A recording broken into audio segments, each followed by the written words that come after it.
What is the grossest thing someone has openly told you that they do regularly? Okay, this is about me. When I was a kid, I was severely and intentionally neglected.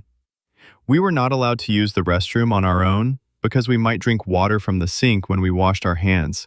Not allowing water was one of the forms of control. So we had to ask so she could watch to make sure we didn't drink anything. And every time we asked, my mom was always very mean about it. So my brothers and I found unique ways of going to the bathroom, peeing down the vent, laundry room sink, in the closet, etc. I would also get kidney infections because I would regularly hold it until I really couldn't anymore. We were always too scared to ask. Well, this behavior unfortunately did not stop for me when I was removed from the house. I continued to be very scared of going to the bathroom if other people were near the bathroom. Especially at night, I would be too scared to get up and go. I lived with this roommate. She had the top floor with the bathroom and I had the basement. It had a laundry room sink. You can guess what occurred. I would rinse the sink, but somehow it still had a bit of a smell. And of course she was pregnant and could smell it much better than I could, I'm sure. She mentioned cleaning the sink and I felt so ashamed. Luckily I don't do that anymore. Maybe one time since living there because of a severe mental breakdown, but yeah, trauma will cause some weird things. I can't live with people who I don't feel completely safe around. I've known so many guys who would just pee in sinks because they were right there, and I was always so jealous because it was so easy for them to not have accidents or be weird about going.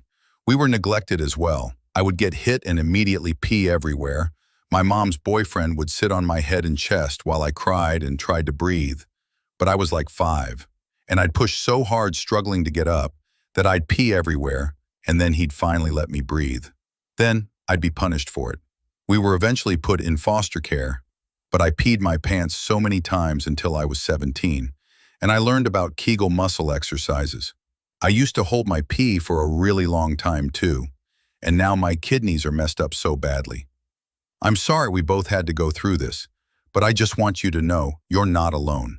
We made it out, and we don't have to be ashamed of who we are because of what was done to us. We did what we had to survive. It happened to you, not because of you, is a mantra I like to repeat to myself to keep my anxiety and self-hatred at bay, so I don't blame myself for things I have/had absolutely no control over, especially when I was a child. I pooped myself on the way to work and it just got worse from there. So this happened last Tuesday, and I'm still trying to recover, physically and emotionally. I was running late for work, hadn't eaten anything the night before, except some questionable leftover shrimp fried rice I found in the back of the fridge. Rookie mistake.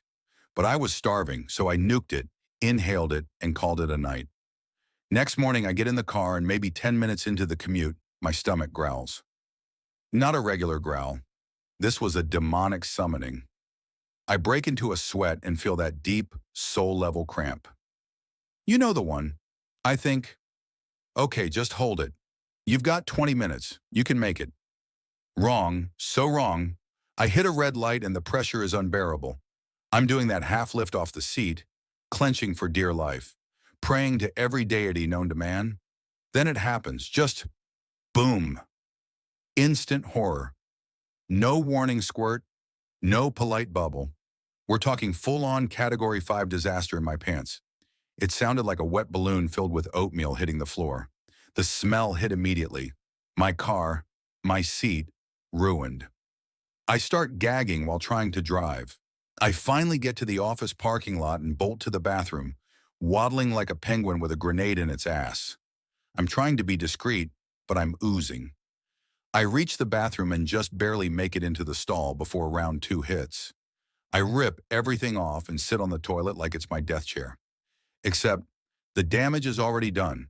My underwear is a war zone, my pants are soaked, and somehow, there's poop on the inside of my shirt.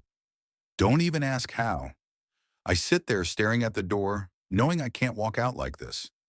So I do the walk of shame back to my car, wrapped in a coat I keep for emergencies, not this kind of emergency, and drive straight home sitting on a plastic grocery bag like a wounded soldier. I called in sick, took the longest shower of my life, and threw out the pants, the underwear, and possibly the car mats.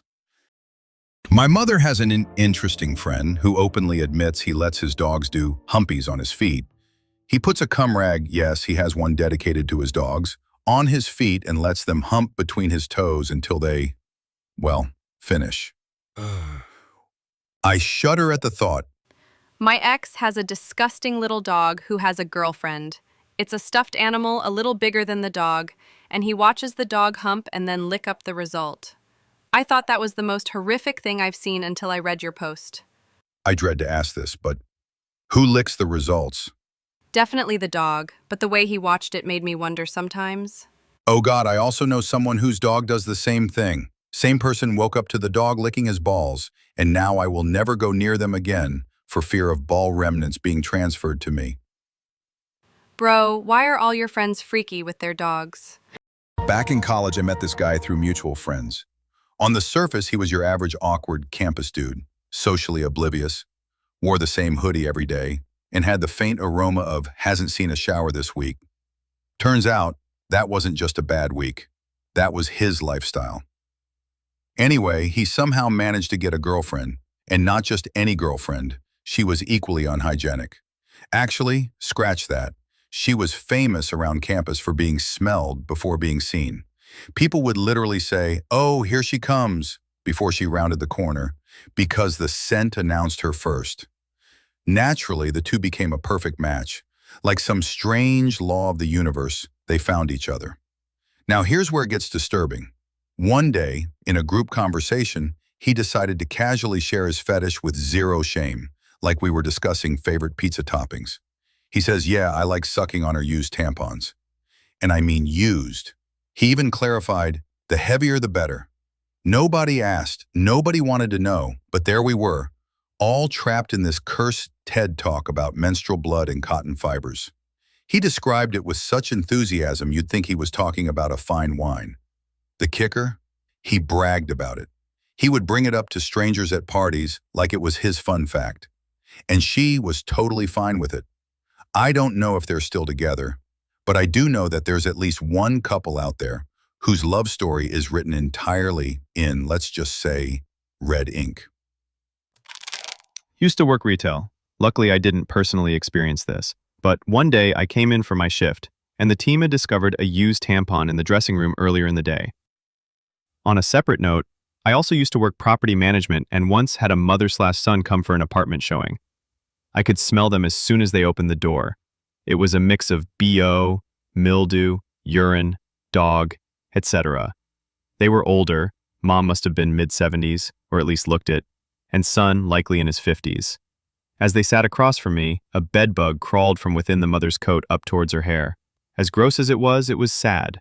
She was working as the home health aide for even older people, and he seemed to have a mental disability. We had an issue of hoarders in the community, and they had the same air about them, in aura and stink. They were people who needed help for sure, and a shower. My friend treats his tapeworm like a pet. So a while back, a friend of mine casually drops into conversation that he has a tapeworm. Not had, has, present tense. Naturally, my first reaction was, so you're going to a doctor, right? His response, "Nah, I kind of like it." To tapeworms as a long, and then perhaps sex is really fixed. I'm already horrified, but then he explains what he means. Apparently, in the late evenings, the little parasite likes to make an appearance. And instead of doing literally anything to remove it, he says he plays with the head when it pokes out. Plays with the head. He's sitting there telling me this like it's the most normal hobby in the world. Like saying, "Yeah, I play guitar sometimes." Except his instrument is a living intestinal nightmare. I asked him why in the name of all things sanitary he wouldn't get rid of it. And he just shrugged and said, it's kind of funny today. Some people have cats, some people have dogs. My friend, he has a tapeworm roommate. And I don't think either of them is planning to move out anytime soon. When I was younger, there was this old guy who lived a few houses down from me. He was the kind of neighbor you'd wave to but never really hang out with, always puttering around his yard, wearing the same stained baseball cap, and carrying a faint smell of mothballs and black coffee. We'd sometimes have small talk, usually about the weather or how Kids these days didn't know how to fix things themselves. He had this whole philosophy that anything could be solved with good tools and good habits. One afternoon, I made the mistake of asking him what he meant by good habits. He grins, leans in a little, and says, "Well, sometimes I take massive doo-doos." I'm immediately regretting starting this conversation, but he keeps going. Now and then, they're so big they just won't flush. You know, like a log that's too thick for the river. Before I can think of an excuse to leave, he explains his solution.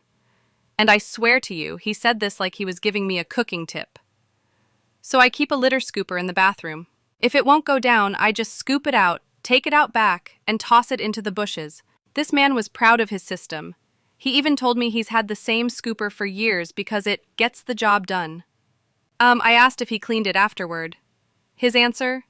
Sometimes. Sometimes. According to him, it was better than wasting water or calling the plumber for something nature can handle. Which, apparently, in his world meant personally relocating a massive turd from his toilet to the great outdoors. Now, every time I see a litter scooper in a pet store, my brain immediately replays that conversation in HD detail. I'll never be able to look at one without imagining this old man marching through his backyard like a park ranger with a very specific mission. Some people recycle, some people compost. This guy composted himself.